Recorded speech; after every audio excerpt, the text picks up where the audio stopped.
Spring 2026 has become one of the most tense periods since the beginning of the full-scale war between Russia and Ukraine. Against the backdrop of new missile strikes, Kremlin threats, diplomatic maneuvers by the West, and discussions about possible negotiations, the conflict has once again become the center of global politics. Russian President Vladimir Putin is increasing pressure both on the battlefield and in the information space, while Ukrainian authorities say they are ready to continue resisting and demand new arms supplies from allies. Massive strikes on Kyiv and a new wave of threats in recent days. Russia launched one of the largest attacks on the Ukrainian capital since the war began. According to international media reports, more than 100 drones and several ballistic missiles were launched at Ukrainian territory. The main targeted Kyiv and infrastructure facilities. Appnews.com. After the attacks, Russian authorities made even harsher statements. Russia's foreign ministry effectively warned foreign diplomatic missions about possible new strikes on Kyiv and urged foreign diplomats to leave the city. The statement triggered a sharp reaction in Europe and the United States. RU.EURONEWS. Despite the threats, representatives of the European Union and several countries stated that their diplomatic missions would remain in the Ukrainian capital. Ukrainian authorities called Moscow's statement psychological pressure and an attempt to spread panic. Appnews.com. Oreshnik missiles and fear of nuclear escalation. One of the most discussed developments was Russia's reported use of Oreshnik missile systems. According to Western media reports, these missiles are capable of carrying nuclear warheads, causing serious concern among NATO and EU countries. TheGuardian.com. European politicians accused the Kremlin of irresponsible nuclear blackmail. France, Germany, and the United Kingdom issued strong statements condemning Moscow's actions. French President Emmanuel Macron described such attacks as an attempt to intimidate Europe and Ukraine. Smotrim.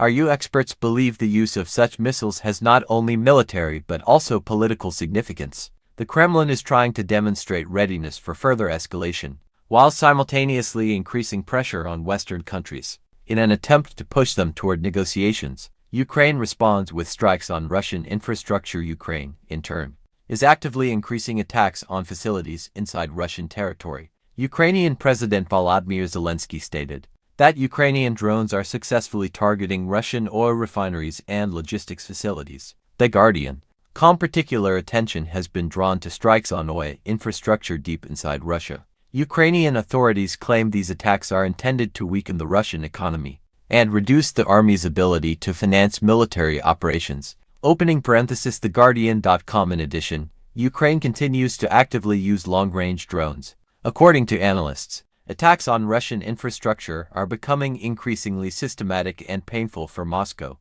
Putin, and China. The Kremlin's bet on Beijing against the backdrop of international isolation. The Kremlin continues strengthening ties with China. Vladimir Putin's recent visit to Beijing attracted enormous attention from the global press. Swoboda.org. During talks with Chinese President Xi Jinping, the leaders discussed economics, energy, and geopolitics. Although China officially continues to claim neutrality, Western analysts believe Beijing has become Moscow's key economic partner and is effectively helping the Russian economy survive under sanctions. At the same time, China is trying to avoid direct military involvement in the conflict. Beijing fears secondary sanctions and a deterioration in relations with the West. Negotiations. Is dialogue possible? Despite ongoing hostilities, the topic of negotiations is once again being actively discussed. Media outlets are increasingly reporting on possible preparations for new contacts between Moscow and Kyiv. A.com.tr. According to analysts, both sides continue searching for diplomatic solutions, but their positions remain extremely far apart. Russia demands recognition of its control over occupied territories, while Ukraine insists on the complete withdrawal of Russian troops. Ukrainian President Volodymyr Zelensky previously stated that Kyiv is ready for negotiations only if there is a genuine ceasefire. 24TV. Some European politicians believe that 2026 could become a decisive year for launching a serious diplomatic process. However, fighting continues to intensify for now. Sanctions against Russia continue to expand. Western countries continue imposing new sanctions on Russia. In 2026, restrictions affected dozens of individuals and companies connected to Russia's military-industrial complex and financial sector. ru.wikipedia.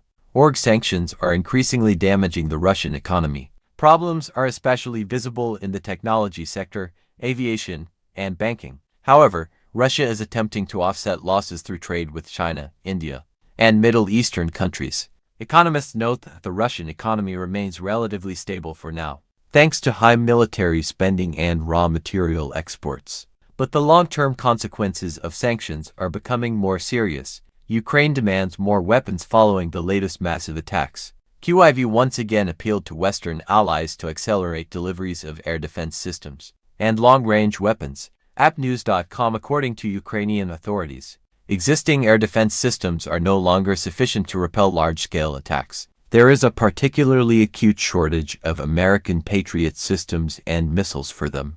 At the same time, Ukraine is attempting to increase its own production of drones and missiles. QIV is focusing on technological warfare and trying to compensate for limited resources through innovation. Europe fears a prolonged war. European Union countries are increasingly discussing the possibility that the conflict could continue for many more years. Debates are intensifying in European capitals over defense spending and assistance to Ukraine. Some politicians demand increased support for QIV, believing that Ukraine's defeat would threaten all of Europe. Others fear the economic consequences of a prolonged conflict and growing tensions with Russia. Meanwhile, EU Foreign Policy Chief Kaja Kallas called on EU member states to urgently discuss the situation following the latest strikes on QIV. Opening parenthesis SMO trim.ru. Russia strengthens internal mobilization against the backdrop of the ongoing war. The Kremlin is increasingly shifting the economy onto a wartime footing. Defense spending in Russia is rising, weapons production is expanding, and control over the information space is tightening. Russian authorities continue to claim that the country is fighting the West, not only Ukraine. This rhetoric is used to consolidate society and justify further sacrifices. At the same time, independent analysts note growing public fatigue with the war and economic difficulties. What happens next? The situation surrounding Ukraine and Russia remains extremely tense. Recent events show that neither side is currently ready for compromise. While military escalation continues, world leaders fear that the further use of long-range missiles and threats from Moscow could lead to an even more dangerous stage of the conflict. Concerns about nuclear weapons and the possible expansion of the war remain especially serious. At the same time, diplomatic contacts have not completely stopped. Behind the scenes, consultations continue among the United States, Europe, Turkey, and other countries attempting to find a path toward ending the fighting. For now, however, the war remains the main factor of global instability. While relations between Russia and the West continue to deteriorate rapidly, the world has entered a period in which any new Kremlin decision or Ukrainian response could change the global political situation within days.